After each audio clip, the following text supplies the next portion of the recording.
Hello everyone, welcome to my channel. તો previous લેક્ચરમાં આપણે જે બે ઇફેક્ટ જોઈ, એક તો ઇન્ડક્ટિવ ઇફેક્ટ અને બીજી હતી જે રેઝોનન્સ ઇફેક્ટ. ઓકે, તો ઇન્ડક્ટિવ ઇફેક્ટમાં આપણે જોયું કે ઇન્ડક્ટિવ ઇફેક્ટ છે પ્રોડ્યુસ ક્યારે થાય, જનરેટ ક્યારે થાય. તો એમાં શું હતું તો કે એમની કન્ડિશન હતી પહેલાં તો કે સિગ્મા બોન્ડ છે એ પ્રેઝન્ટ હોવો જોઈએ. ઓકે, તો સિગ્મા બોન્ડના ઇલેક્ટ્રોન છે એ ડિસ્પ્લેસ થયા હતા. ક્યારે તો કે બે એટમ છે એ કમ્પાઉન્ડમાં રહેલા એટમ છે એમની વચ્ચે ઇલેક્ટ્રોનેગેટિવિટીનો જનરેટ જો પ્રોડ્યુસ થાય ત્યારે ઇન્ડક્ટિવ ઇફેક્ટ છે એ જોવા મળે.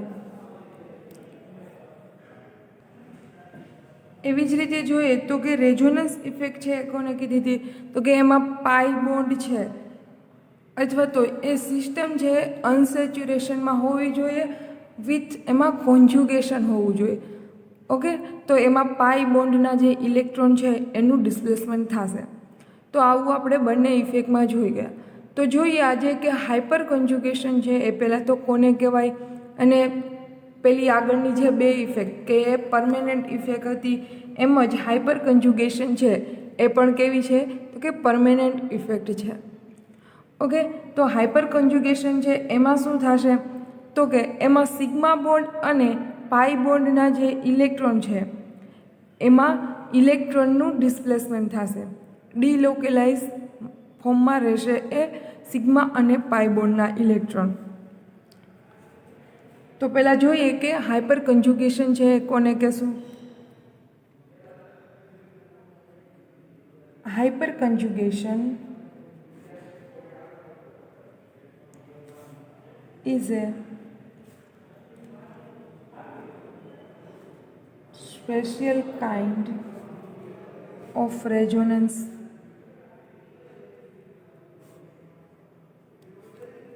એ આમ તો રેઝોનન્સ જેવું જ છે in which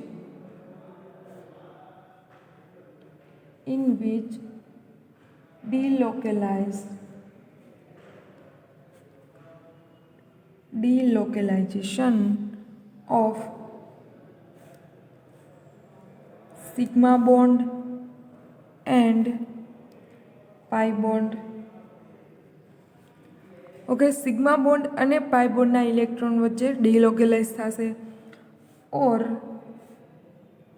sigma bond and p orbital. Okay, તો સિગ્મા બોન્ડ અને પાઈ બોન્ડ એ બંને ડિલોકેલાઇઝ થશે અથવા તો સિગ્મા બોન્ડ અને પી ઓર્બિટલ છે એ ડિલોકેલાઇઝ થશે. હવે આ બંને શું છે એ આપણે આગળ જોતા જશું.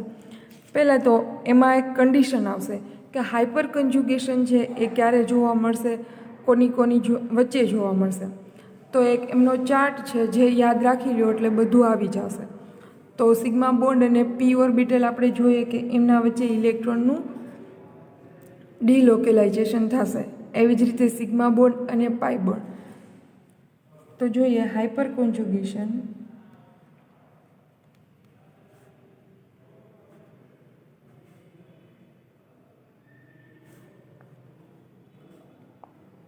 ટોટલ બે રીતે થશે. એક તો sigma bond and p orbital, બીજું શોના વચ્ચે કીધું તો કે sigma bond and pi bond. Okay, તો આપણે ખબર છે સિગ્મા બોન્ડ એટલે સિગ્મા બોન્ડ ક્યાં પ્રેઝન્ટ હશે તો કે જ્યાં એક બોન્ડ હશે એ કેવો હશે તો કે સિગ્મા બોન્ડ. હવે જોઈએ કે પી ઓર્બિટલ. પી ઓર્બિટલ અહીંયા કોની વાત કરેલી છે તો કે પી ઓર્બિટલ અહીંયા કાર્બોકેટાયન કે જ્યાં કાર્બન ઉપર પોઝિટિવ ચાર્જ હશે અને બીજું શું કે ફ્રી રેડિકલ. તો ત્યાં શું હશે કાર્બન ઉપર ઓડ ઇલેક્ટ્રોન અથવા તો કાર્બોકેટાયન છે એમની પી ઓર્બિટલ અને સિગ્મા બોન્ડ વચ્ચે થશે.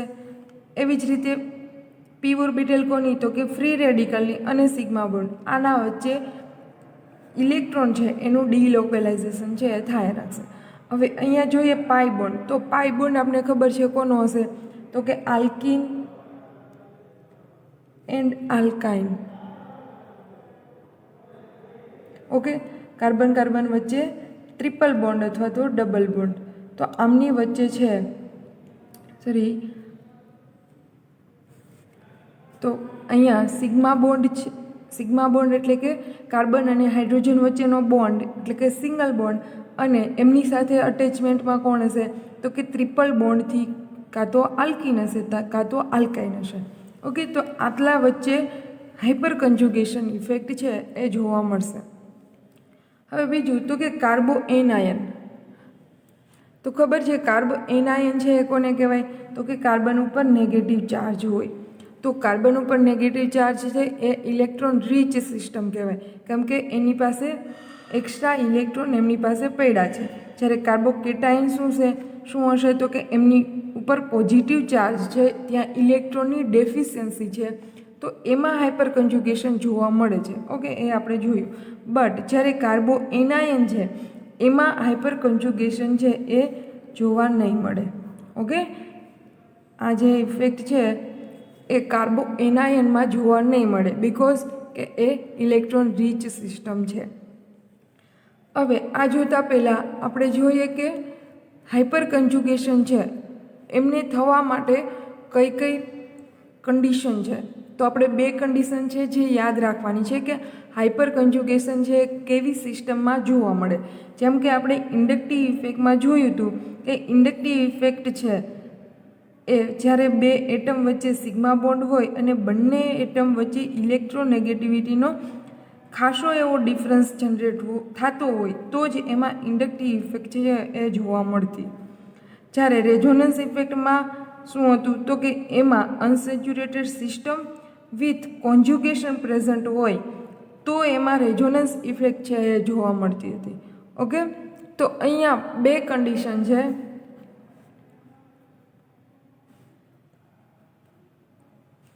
condition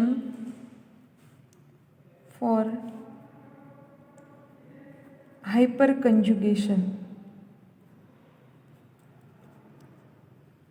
ઓકે, હાઇપર કન્જુગેશન છે થવા માટેની કન્ડિશન છે 2. તો જોઈએ કઈ કઈ.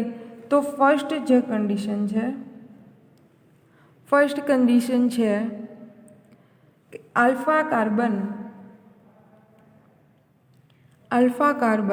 should be in sp3 configuration.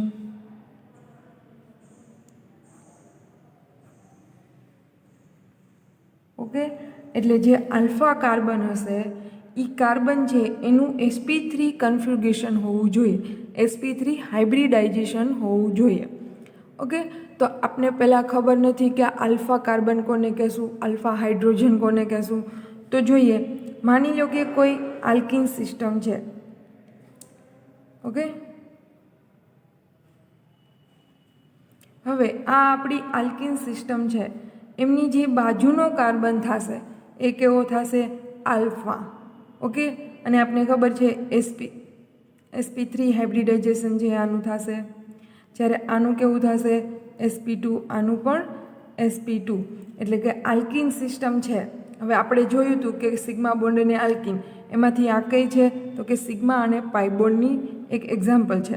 એમાંનું આ આલ્ફા કાર્બન છે. હવે આ આલ્ફા કાર્બન છે એનું હાઇબ્રિડાઇઝેશન છે એ sp3 હોવું જોઈએ, એવું આપણી કન્ડિશન છે કે એમાં જ હાઇપર કન્જુગેશન છે એ જોવા મળશે. આગળ આપણે જ્યારે સમજશું ત્યારે આમને જોશું કે આમાં કઈ રીતે હાઇપર કન્જુગેશન છે એ જોવા મળે છે. ઓકે, હવે સેકન્ડ કન્ડિશન શું છે તો કે here minimum 1 alpha CH bond present.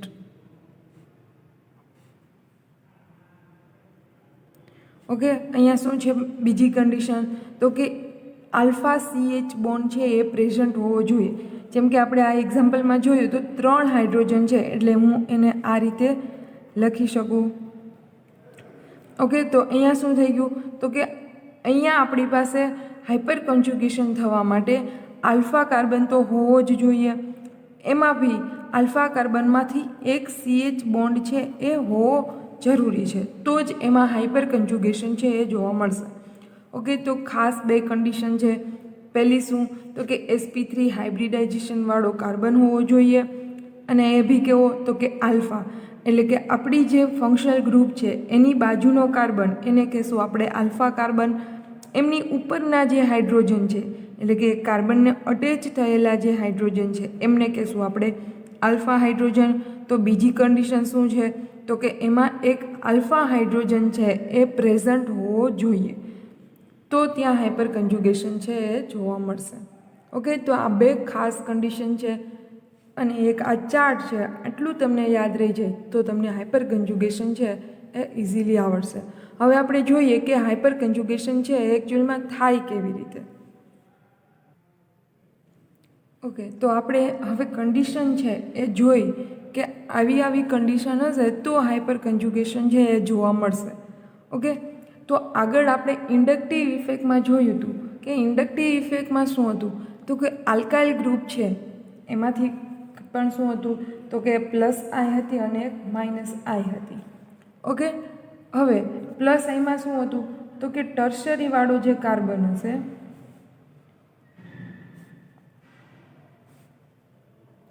Any inductive effect છે મેક્સિમમ છે કમ્પેર્ડ ટુ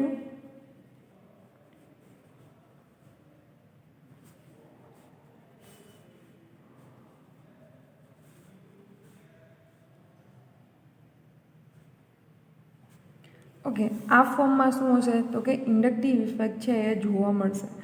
હવે એમાં ટર્શરી કાર્બન છે એની પ્લસ આ ઇફેક્ટ છે વધારે હશે compare to secondary, compare to primary, compare to methyl group. એટલે આ ઓર્ડરમાં એની રિલીઝિંગ ઇફેક્ટ હશે, એટલે કે આલ્કાઇલ ગ્રુપ જ્યાં હશે એમાં શું જોવા મળશે પ્લસ આ ઇફેક્ટ જોવા મળશે. હવે આ જે ટર્શરી, સેકન્ડરી અને પ્રાઇમરી આલ્કાઇલ ગ્રુપ છે એમાં જો આપણે અનસેચ્યુરેશન પ્રેઝન્ટ કરી દઈએ, એટલે કે અનસેચ્યુરેટેડ સિસ્ટમ છે એમાં એડ કરી દઈએ તો શું થશે તો કે આલ્કાઇલ ગ્રુપ છે એમાં શું છે તો કે સિગ્મા બોન્ડ જ પ્રેઝન્ટ છે. હવે આપણે એમાં કન્ડિશન જોઈ એમાં જરૂર શું છે તો કે પાઈ બોન્ડની, એટલે કે પાઈ બોન્ડવાળી એટલે કે અનસેચ્યુરેટેડવાળી સિસ્ટમ જો એ કાર્બન સાથે આપણે એટેચ કરી દઈએ તો શું થશે એમાં હાઇપર કન્જ્યુગેશન છે એ જોવા મળશે. ઓકે, તો આપણે જે ચાર્ટમાં જોયું એમાં શું હતું, પહેલું હતું કે સિગ્મા બોન્ડ અને પાઈ બોન્ડના ઇલેક્ટ્રોન વચ્ચે થશે. તો આપણે એમાંથી પહેલી જે ટાઈપ છે તો કે sigma bond and pi bond. હવે આપણે ખબર છે પાઈ બોન્ડ એટલે કોણ છે તો કે આલ્કીન એન્ડ આલ્કાઇન. ઓકે, તો હવે અહીંયા શું છે તો કે આપણી પાસે આમાં ઇન્ડક્ટિવ પ્લસ આ ઇફેક્ટ તો જોવા મળતી જ હતી, પણ જો આપણે આમાં અનસેચ્યુરેટેડ સિસ્ટમ છે ડબલ બોન્ડવાળી એમાં રાખી દઈએ તો આમાં શું થઈ જશે હાઇપર કન્જ્યુગેશન જોવા મળશે. તો અહીંયા આપણે એક્ઝામ્પલ લઈ અને સમજીએ.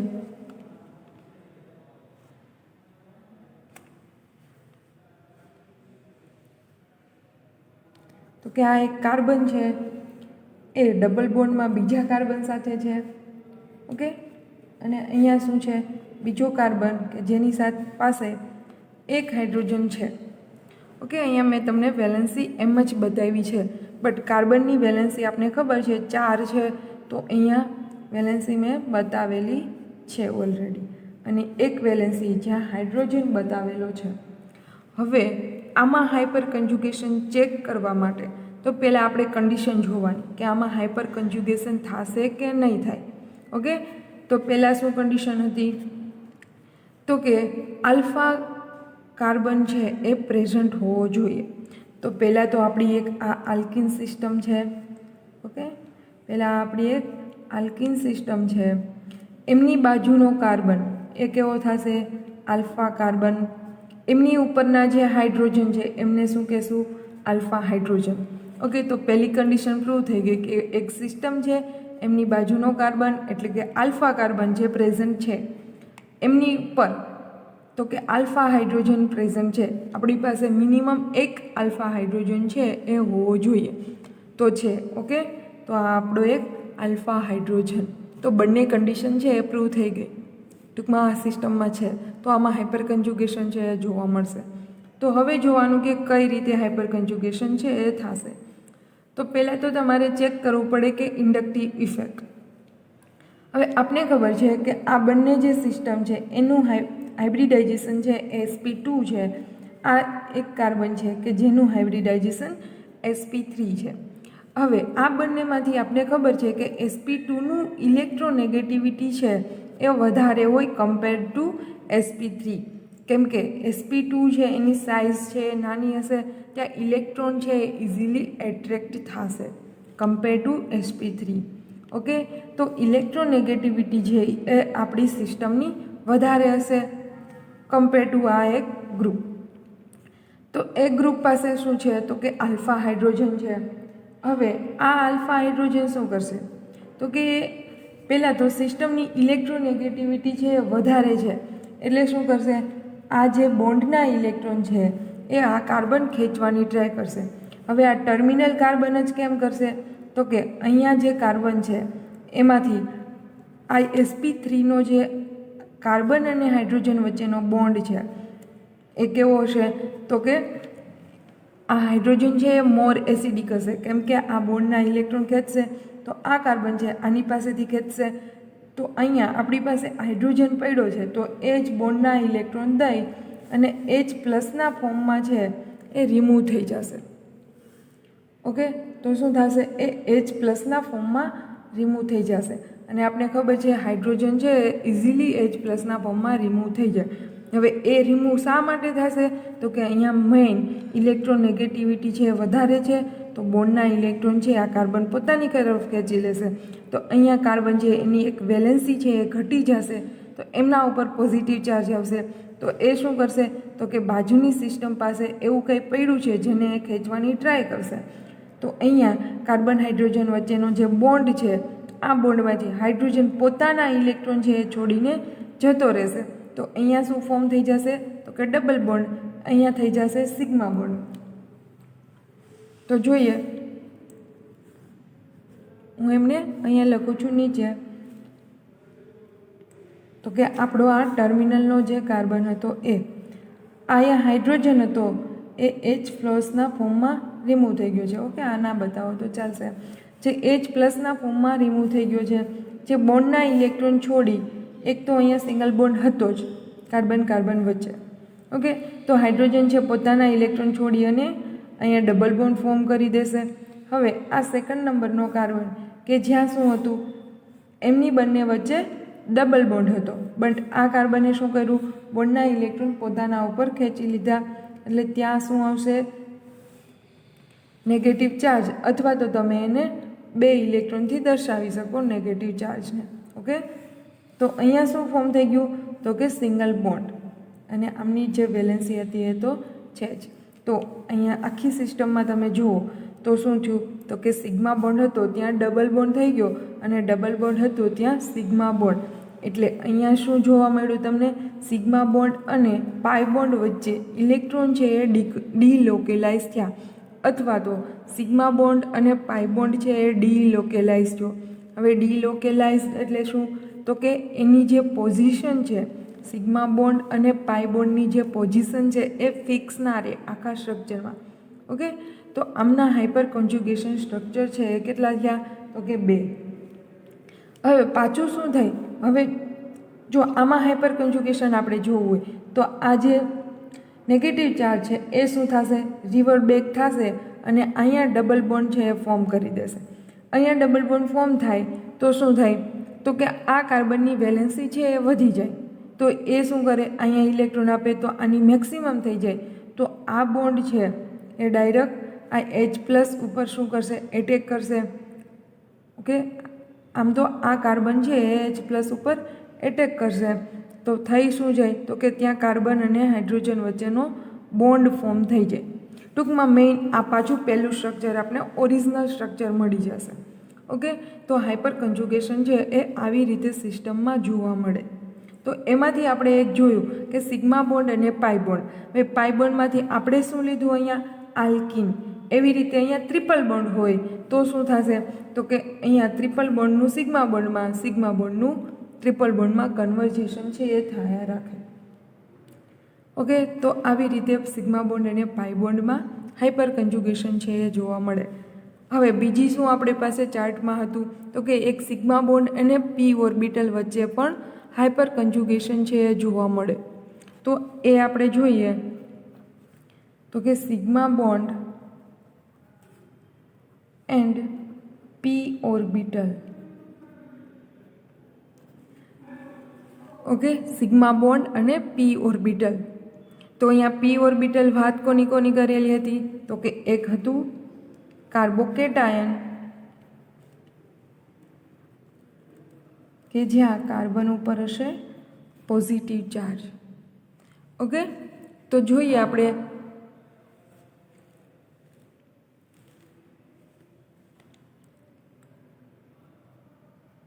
CH3 CH2 અને એમના ઉપર પોઝિટિવ ચાર્જ. ઓકે, આગળ આપણે જોયું હતું આલ્કિન સિસ્ટમ, એની બાજુનો કાર્બન એટલે આલ્ફા હાઇડ્રોજન. અહીંયા શું છે, કાર્બન ઉપર પોઝિટિવ ચાર્જ, એની બાજુનો કાર્બન એટલે આલ્ફા કાર્બન.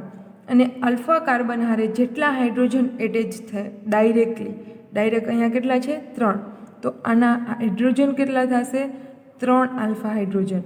ઓકે, એવી રીતે આગળમાં શું થતું હતું, અહીંયા એક જ આલ્ફા હાઇડ્રોજન હતો, અહીંયા કેટલા છે 3 આલ્ફા હાઇડ્રોજન.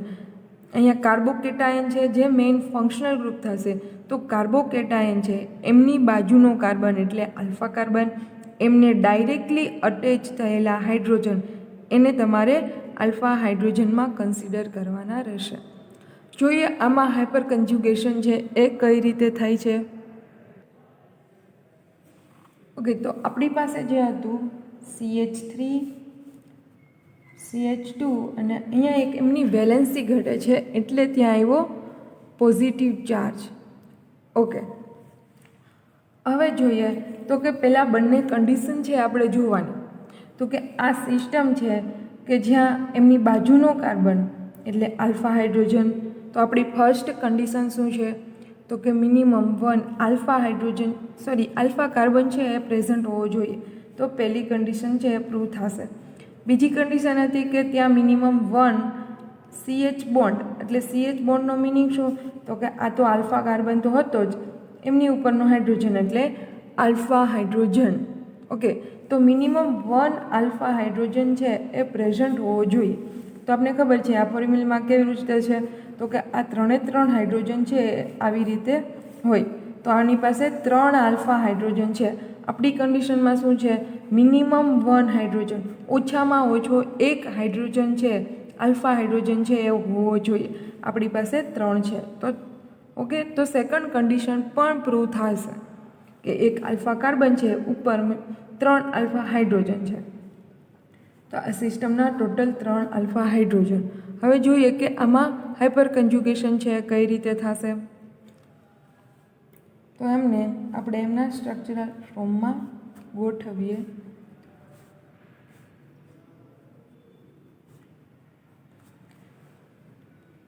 હવે કોઈ ભીનો આલ્ફા હાઇડ્રોજન, એમ તમે આગળ જતાં પણ સાંભળશો કે આલ્ફા હાઇડ્રોજન છે એ મોર એસિડિક હોય.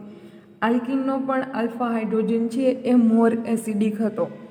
મોર એસિડિક ઇટ મીન્સ કે એ હાઇડ્રોજન છે ઇઝીલી H+ ફોર્મમાં રિલીઝ થઈ જાય. હવે આવું કેમ થશે,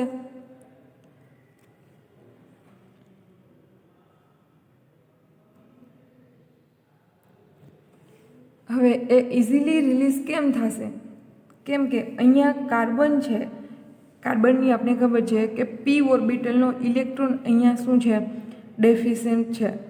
હવે આમની પાસે ઇલેક્ટ્રોન ઘટે છે તો આલ્ફા કાર્બન ઉપર હાઇડ્રોજન પ્રેઝન્ટ છે, તો આ શું કરશે, બોન્ડના ઇલેક્ટ્રોન આમને આપી દેશે. ઓકે, આ શું કરશે, તો કે અહીંયા જે સિગ્મા બોન્ડ છે, સિગ્મા બોન્ડથી કાર્બન સાથે અટેચ થયેલો હાઇડ્રોજન છે એ ઇઝીલી આ જે પી ઓર્બિટલ એમ્પ્ટી છે એમને આપી દેશે.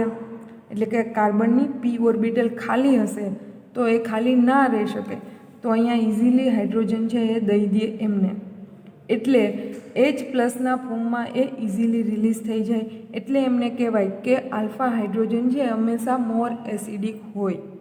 ઓકે, તો આ શું કરશે, તો કે H પ્લસ છે એ અમને આપી દેશે, તો અહીંયા શું થઈ જશે, ડબલ બોન્ડ થઈ જશે. ઓકે, અહીંયા એ બોન્ડ હોય એ શેમાં હોય, ઓપોઝિટ સ્પિનમાં હોય, એટલે અહીંયા તમારે આ રીતે બતાવવાનું. અને આ એરો છે ક્યાંથી ક્યાં તરફ જાય, તો કે maximum electron rich system to electron deficient system તરફ. ઓકે, તો અહીંયા બનશે શું, અને આપણે રેઝોનન્સમાં એને બતાવીએ છીએ, એટલે આ તમારે એરો છે એ બતાવવાનો છે. ઓકે, હવે આ સિસ્ટમ પાસે કેટલું બચ્યું છે, તો કે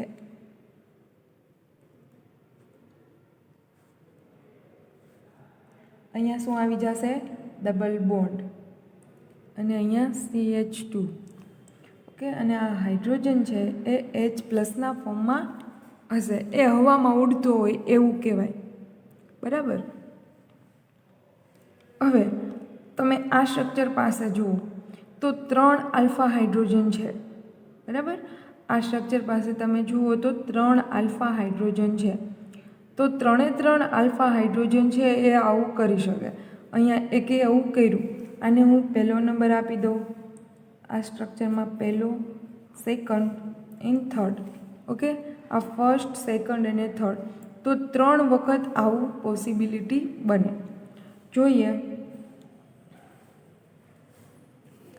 તો પહેલું તો પૂરું થઈ ગયું. હવે શું કરશે, સેકન્ડ નંબરનો જે હાઇડ્રોજન હતો એ H પ્લસના ફોર્મમાં રિલીઝ થશે. બોન્ડના જે ઇલેક્ટ્રોન હતા એ આ બોન્ડને આપી દેશે, એટલે કે કાર્બનની p ઓર્બિટલને. તો એમનું સ્ટ્રક્ચર શું થશે, તો કે અહીંયા H પ્લસના ફોર્મમાં રિલીઝ થઈ જશે. 1 અને થર્ડ નંબરનો જે કાર્બન હતો, હાઇડ્રોજન હતો, એ એઝ ઇટ ઇઝ અહીંયા ડબલ બોન્ડ ફોર્મ થઈ જશે. ઓકે, અહીંયા શું થયું, તો કે સેકન્ડ નંબરનો હાઇડ્રોજન છે એમણે બોન્ડના ઇલેક્ટ્રોન આપ્યા. એવી રીતે થર્ડ નંબરનો હાઇડ્રોજન પણ આવું કરી શકે. તો એમના રેઝોનેટિંગ સ્ટ્રક્ચર આપણે જોઈએ, હાઇપર કન્જ્યુગેટિંગ સ્ટ્રક્ચર. તો એ શું હશે, H પ્લસના ફોર્મમાં એઝ ઇટ ઇઝ હશે, રિમૂવ થઈ ગયો હશે, અને અહીંયા જે બોન્ડના ઇલેક્ટ્રોન હતા એને અહીંયા આપી દીધેલા હશે. તો અહીંયા ડબલ બોન્ડ ફોર્મ થઈ જશે. તો ટોટલ જોઈએ તો 1, 2 એન્ડ 3 હાઇપર કન્જ્યુગેટેડ સ્ટ્રક્ચર, અને એક તો એનું હતું એ તો રહેશે જ. ઓકે, ટૂંકમાં અહીંયા શું હશે, એ હાઇપર કન્જ્યુગેશનમાં હશે. એવી રીતે અહીંયા પણ હાઇપર કન્જ્યુગેશનમાં, એવી રીતે અહીંયા હાઇપર કન્જ્યુગેશનમાં. ટોટલ અલગ અલગ સ્ટ્રક્ચર કેટલા છે, તો કે 3, અને એક તો સેમ જ છે. તો ટોટલ હાઇપર કન્જ્યુગેટિંગ સ્ટ્રક્ચર કેટલા કહેવાય, 4. ઓકે, ટોટલ હાઇપર કન્જ્યુગેટિંગ સ્ટ્રક્ચર કેટલા કહેશું આપણે, 4. અથવા જો તમારે એમને ફાઇન્ડ કરવું હોય, માની લો કે તમારી પાસે ખાલી આટલી સિસ્ટમ હતી. શું હતું, તો કે આવી સિસ્ટમ હતી. ઓકે, આમના માટે તમારે ડાયરેક્ટ હાઇપર કન્જ્યુગેટિંગ સ્ટ્રક્ચર જો ડિરાઈવ કરવા હોય તો એમના માટે એક ઇક્વેશન છે, total number of hyper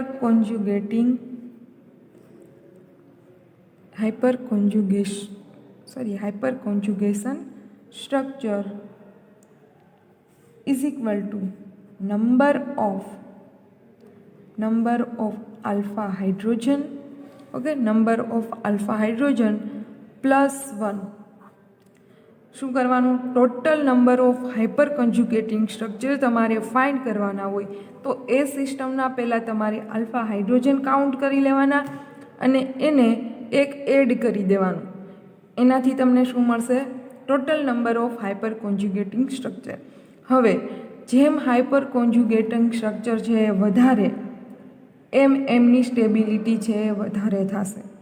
okay, જેમ રેઝોનેટિંગ સ્ટ્રક્ચર આપણે જોયું કે વધારે, એમની સ્ટેબિલિટી વધારે. એવી જ રીતે જેમ હાઇપર કોન્જ્યુગેશન છે એ સ્ટ્રક્ચર વધારે થાય એમની સ્ટેબિલિટી વધારે. હવે જોઈએ, દેખીતી વાત છે કે number of hyperconjugating structure ક્યારે વધશે, તો કે number of hydrogen alpha hydrogen વધશે ત્યારે. ઓકે, તો એ બી આપણે જોશું કે નંબર ઓફ આલ્ફા હાઇડ્રોજન વધારે એમની સ્ટેબિલિટી છે વધારે, કેમ કે એમના હાઇપર કોન્જ્યુગેટિંગ સ્ટ્રક્ચર છે એ આપોઆપ વધી જશે. જેમ આપણે આગળના એક્ઝામ્પલમાં જોયું ત્યાં શું હતું, એક જ આલ્ફા હાઇડ્રોજન હતો, તો એમની સ્ટેબિલિટી છે કમ્પેર ટુ આ વધી જશે. અહીંયા તમારે સેકન્ડરી નંબરનો કાર્બોકેટાઇન છે, આની કમ્પેરમાં હજી જો આપણે ટર્સરી લઈએ તો શું થશે, આના કરતાં પણ એમાં આલ્ફા હાઇડ્રોજન વધી જશે. ઓકે, આલ્ફા હાઇડ્રોજન વધી જશે તો એમની સ્ટેબિલિટી છે એ વધી જશે. તો હવે તમને હાઇપર કન્જ્યુગેશન તમને ઓર્ડરમાં જો ગોઠવવાનું કીધું હોય તો તમને આવડે કે ટર્સરી છે એમની પાસે નંબર ઓફ આલ્ફા હાઇડ્રોજન છે એ 9 હોય, સેકન્ડરી પાસે 6 આલ્ફા હાઇડ્રોજન હોય, જ્યારે પ્રાઇમરી પાસે કેટલા હશે, 3 જ હોય. તો જેમ આલ્ફા હાઇડ્રોજન વધારે એમ એમની સ્ટેબિલિટી છે એ વધારે. બીજું કેવું હોય તો કહેવાય કે જેમ એમની પાસે હાઇપર કોન્જ્યુગેટિંગ સ્ટ્રક્ચર વધારે એમ એમની સ્ટેબિલિટી વધારે. ઓકે, તો stability is directly proportional to alpha hydrogen and hyperconjugation structure. Okay, આ બંનેના ડાયરેક્ટલી પ્રપોર્શનલમાં હોય.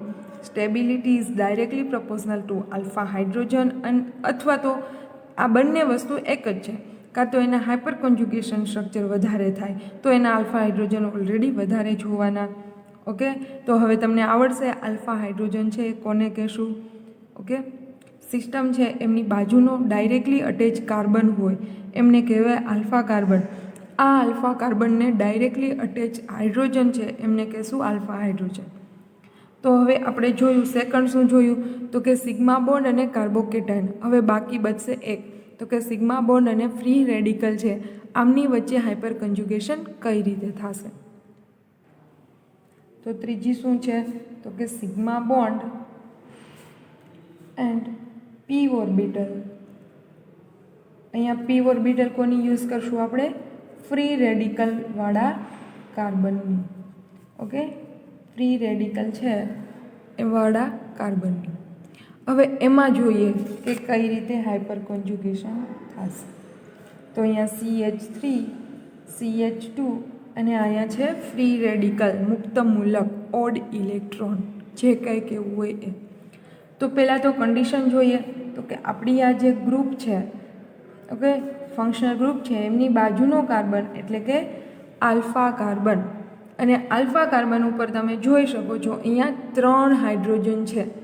તો આલ્ફા કાર્બન ઉપરના ડાયરેક્ટલી અટેચ હાઇડ્રોજન એટલે કે આલ્ફા હાઇડ્રોજન. તો અહીંયા કેટલા હાઇડ્રોજન છે, તો કે 3 આલ્ફા હાઇડ્રોજન છે. ઓકે, હવે આમાં જોઈએ કઈ રીતે હાઇપર કન્જ્યુગેશન છે એ થશે. તો આ સિસ્ટમને હું સરખાએ લખી દઉં એના સ્ટ્રક્ચરલ ફોર્મમાં. બરાબર, આપણે જેમ આગળમાં પી ઓર્બિટલમાં શું લીધું હતું, તો કે કાર્બોકેટાઇન. હવે આ કાર્બોકેટાઇન છે એમાં હાઇપર કોન્જ્યુગેશન સ્ટ્રક્ચર છે એ કઈ રીતે થશે. તો આપણને ખબર છે ફ્રી રેડિકલ એટલે કે ઓડ ઇલેક્ટ્રોન. હવે ઓડ ઇલેક્ટ્રોન જ્યારે હોય ત્યારે એમનો જે એરો છે એ ફિશ હૂક એરાથી તમારે બતાવવો પડે. એટલે કે બોન્ડ બનવા માટે ઓડ ઇલેક્ટ્રોન, ટોટલ બોન્ડ બનવા માટે કેટલા ઇલેક્ટ્રોન જોઈએ, તો કે 2 ઇલેક્ટ્રોન. હવે આની પાસે એક ઓડ ઇલેક્ટ્રોન છે તો એ શું કરશે, અહીંયા આપશે. હવે આ હાઇડ્રોજન છે, આપણે કીધું આલ્ફા હાઇડ્રોજન છે એ મોર એસિડિક છે. તો મોર એસિડિક હોય તો એ શું કરશે, તો કે ઓલરેડી આમણે તો એક ઇલેક્ટ્રોન આપ્યો, અહીંયા 2 ઇલેક્ટ્રોન હોય એમાંથી એક ઇલેક્ટ્રોન છે એ બોન્ડ બનવામાં આપશે અને બીજું એ પોતે લઈ લેશે, કેમ કે ફ્રી રેડિકલના ફોર્મમાં રિમૂવ થશે. કેમ કે અહીંયા ઓલરેડી એક ઇલેક્ટ્રોન પોતાની પાસે હતો એટલે એક ઇલેક્ટ્રોન એક હાઇડ્રોજન પાસેથી લેશે. સેમ આગળ જોઈતું એમ અને ફર્સ્ટ નંબર આપી દઉં, આમને સેકન્ડ, આમને થર્ડ. તો અહીંયા પણ શું થશે, તો કે 3 વખત આવું થશે. એક વખત આ હાઇડ્રોજન ફ્રી ફોર્મમાં રિમૂવ થશે, એક આ થશે, ત્રીજી વખત આ થશે. તો આના પણ કેટલા સ્ટ્રક્ચર બનશે? તો કે 3 હાઇપર કન્જ્યુગેટિંગ સ્ટ્રક્ચર બનશે અને એક આ તો કોમન જ રહેવાનું.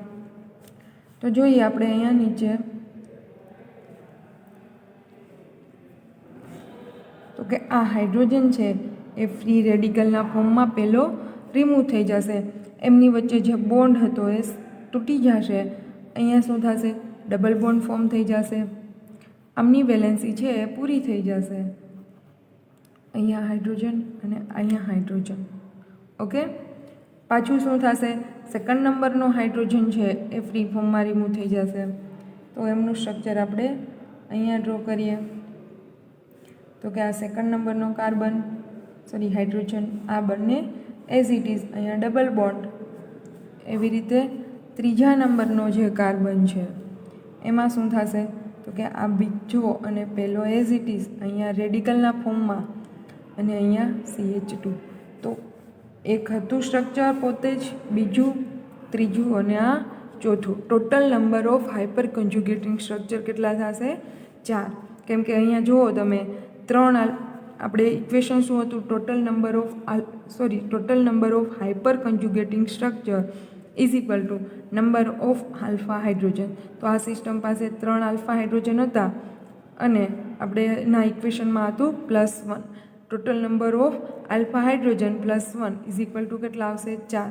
તો આના હાઇપર કોન્જ્યુગેટિંગ સ્ટ્રક્ચર છે આપણે 4 મળશે.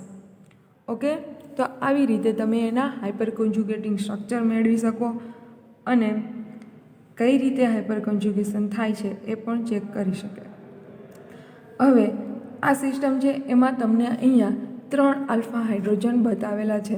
હવે કોઈ આપણે એક્ઝામ્પલ આપું. હવે મેં અહીંયા તમને અલગ અલગ સ્ટ્રક્ચર 3 બતાવ્યા છે કે તમારે જોવાનું છે કે આમાં સિગ્મા બોન્ડ કેટલા છે. આલ્ફા કાર્બન કયો છે અને આલ્ફા કાર્બન ઉપરના જે હાઇડ્રોજન છે એ તમારે શું થશે? તો કે આલ્ફા હાઇડ્રોજન. જેમના આલ્ફા હાઇડ્રોજન વધારે હશે એમની સ્ટેબિલિટી વધારે હશે, એમના હાઇપર કોન્જ્યુગેટિંગ સ્ટ્રક્ચર વધારે હશે. તો પહેલાં તો આ સિસ્ટમ જોઈએ. તો એમાં જોઈએ તો કે હાઇપર કન્જ્યુગેશન પહેલાં તો પોસિબલ છે કે નથી. તો પહેલાં તો એક છે કે એમાં પાઈ બોન્ડ પ્રેઝન્ટ છે. હવે પાઈ બોન્ડ છે એટલે કે આપણી આ એક સિસ્ટમ થઈ. હવે આની બાજુમાં તમે જુઓ આલ્ફા કાર્બન નથી, તો આમાં હાઇપર કન્જ્યુગેશન છે એ જોવા નહીં મળે. ઓકે, હવે પેલું જુઓ તો કે એક આપણી આ સિસ્ટમ છે પાઈ બોન્ડવાળી, એમની બાજુનો કાર્બન એટલે કે આલ્ફા કાર્બન ઉપર 3 હાઇડ્રોજન છે. ઓકે, તો આમાં હાઇપર કન્જ્યુગેશન છે એ જોવા મળશે. ડન. હવે આ સિસ્ટમ જુઓ તો કે એક આપણી આ સિસ્ટમ છે, બરાબર, એમની બાજુનો કાર્બન એટલે કે આલ્ફા કાર્બન. એવી જ રીતે અહીંયા પણ શું થશે? Alpha carbon. કેમ કે આ કાર્બનને જે ડાયરેક્ટલી અટેચ જે થાય એને શું કન્સિડર કરવાનું આપણે? Alpha carbon. તો આ એક આલ્ફા કાર્બન, 2 આલ્ફા કાર્બન અને આ 3 આલ્ફા કાર્બન. ઓકે, તો ત્રણેય ઉપર આલ્ફા કાર્બન છે એમની ઉપર તમે જુઓ 3 હાઇડ્રોજન છે. ટૂંકમાં 9 આલ્ફા હાઇડ્રોજન આમાં પ્રેઝન્ટ છે. એવી રીતે આમાં 3 આલ્ફા હાઇડ્રોજન હતા, બરાબર. તો 9 આલ્ફા હાઇડ્રોજન, તો એના ટોટલ હાઇપર કોન્જ્યુગેટિંગ સ્ટ્રક્ચર કેટલા થાય? 10. આના કેટલા થાય? 4. એવી રીતે આ ટર્સરી કાર્બન છે, આ કયો છે? તો કે પ્રાઇમરી છે. એવી રીતે આ કેવો છે? તો કે આમાં તો હાઇપર કોન્જ્યુગેશન થતું જ નથી. એવી રીતે સેકન્ડરીમાં આપણે જોઈએ.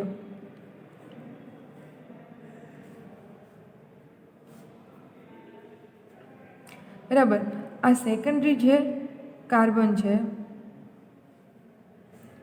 એમાં શું જોવા મળશે? તો કે આમની પાસે total number of alpha hydrogen કેટલા છે? તો કે 6 આલ્ફા હાઇડ્રોજન છે. કેમ કે આની અટેચ થયેલો ડાયરેક્ટ એટલે કે આલ્ફા કાર્બન, એમની ઉપરના હાઇડ્રોજન એટલે કે આલ્ફા હાઇડ્રોજન. તો આમાં ટોટલ સ્ટ્રક્ચર કેટલા જોવા મળશે? 7 હાઇપર કોન્જ્યુગેટિંગ સ્ટ્રક્ચર છે એ જોવા મળશે. તો આ તમારો સેકન્ડરી છે, ટર્સરી અને આ પ્રાઇમરી. તો ત્રણેયમાં જુઓ તો કે પ્રાઇમરી પાસે ટોટલ કેટલા છે હાઇપર કોન્જ્યુગેટિંગ સ્ટ્રક્ચર? 4. સેકન્ડરી પાસે કેટલા છે? તો કે 4 હાઇપર કોન્જ્યુગેટિંગ સ્ટ્રક્ચર. અને ટર્સરી પાસે કેટલા છે? તો કે ટોટલ હાઇપર કોન્જ્યુગેટિંગ સ્ટ્રક્ચર 10. તો સ્ટેબિલિટી સૌથી વધારે કોની જોવા મળશે? તો કે ટર્સરી આલ્કાઇલ ગ્રુપની.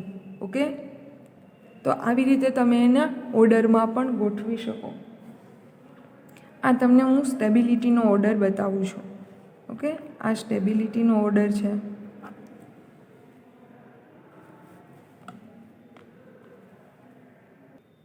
હવે આગળની બે ઇફેક્ટની જેમ હાઇપર કન્જ્યુગેશન ઇફેક્ટ પણ 2 ટાઈપ્સની છે. હવે એમાં પણ આપણે કેમ જોયું હતું કે હાઇપર કન્જ્યુગેશન છે એ કઈ રીતે જોવા મળે? 2 ટાઈપ્સનું. તો કે એમાં ગ્રુપ અને સિસ્ટમ આપણે જોયું હતું. તો કયું ગ્રુપ છે, ઓકે, કયું ગ્રુપ છે એ સિસ્ટમ સાથે અટેચ થયેલું છે એના ઉપર એમની 2 ટાઈપ્સ છે એ ડિપેન્ડ કરશે. ઓકે, તો types of hyper કન્જ્યુગેશન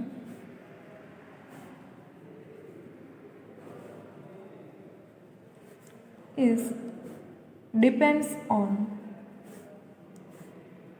which types of group attach. તો કયા ટાઈપનું ગ્રુપ છે એ એમને અટેચ થયેલું છે એમના ઉપર એમની ટાઈપ્સ છે એ ડિપેન્ડ કરશે. તો અહીંયા હાઇપર કન્જ્યુગેશન છે 2 ટાઈપના હોય છે. એક તો plus H and minus H. Okay, તો પ્લસ એચ અને માઇનસ એચ છે 2 ટાઈપની ઇફેક્ટ છે જોવા મળે. હવે પ્લસ એચ એટલે શું? તો કે આપણે જે સિસ્ટમ જોઈ હતી, અહીંયા હું તમને આલ્કિનવાળી સિસ્ટમ બતાવું છું. આ આપણી સિસ્ટમ છે અને આ જે છે એ ગ્રુપ છે. ઓકે, એવી જ રીતે અહીંયા શું છે કે આ સિસ્ટમ છે અને અહીંયા હું CL લખું છું અને આ છે શું છે? તો કે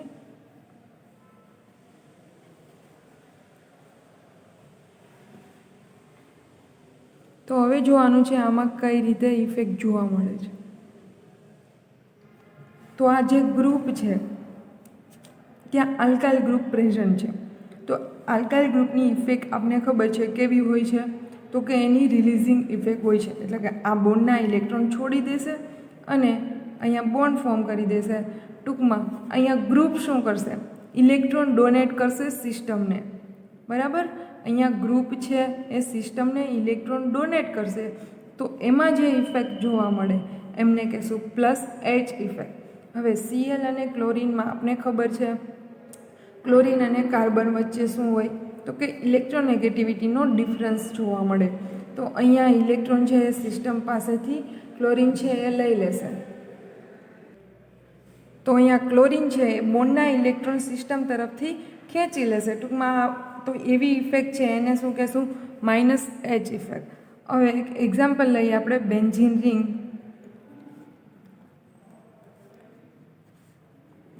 ઓકે, તો આમની ઉપર તમે જુઓ તો 3 આલ્ફા હાઇડ્રોજન છે.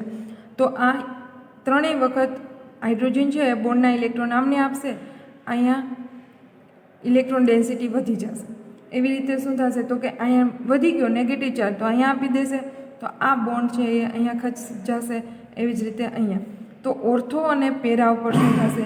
ઇલેક્ટ્રોન ડેન્સિટી છે એ વધી જશે. બરાબર, એવી રીતે અહીંયા આપણે એક એક્ઝામ્પલ લઈએ. તો અહીંયા માની લો કે કાર્બન સાથે ક્લોરીન છે એ અટેચ થયેલા છે. તો શું કરશે? ક્લોરીન બોન્ડના ઇલેક્ટ્રોન ખેંચી લેશે.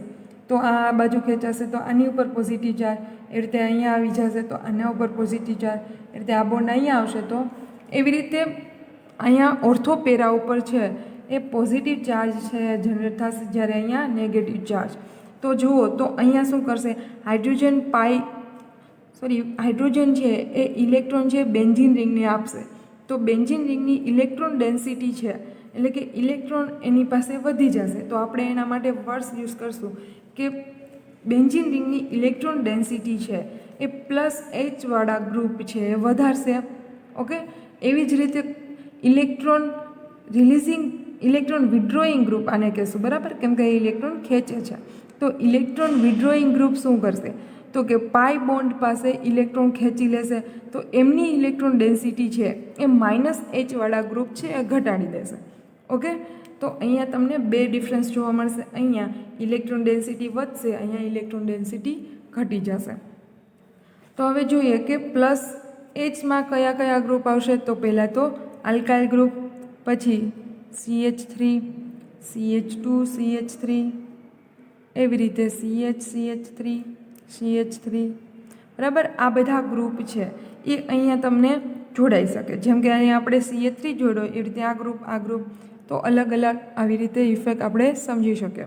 તો એવી જ રીતે માઇનસમાં કોણ આવશે તો કે CH3, જેમાં આપણે ક્લોરીન જોડો તો એમ તમે અહીંયા બીજા લઈ શકો. જેમ કે હેલોજનમાં કોણ આવશે ક્લોરીન, બ્રોમિન અને આયોડિન છે એ,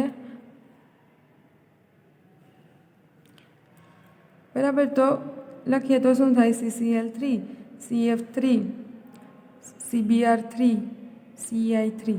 આ બધામાં inductive effect hyper conjugation effect છે એ માઇનસ જોવા મળે. ઓકે, તો આવી રીતે આપણે હાઇપર કોન્જ્યુગેશન સ્ટ્રક્ચર છે એને દર્શાવી શકીએ. કઈ સિસ્ટમમાં હાઇપર કોન્જ્યુગેશન થશે નહીં થાય, કઈ રીતે બતાવવું એ હવે તમને આવડશે. ઓકે, તો આ ખાસ ઇફેક્ટ છે કે ધ્યાનથી જોજો, ના સમજાય તો બીજી વાર જોજો, બાકી આપણે ડાઉટ સેશનમાં સમજશું. Okay, bye, thank you, have a nice day.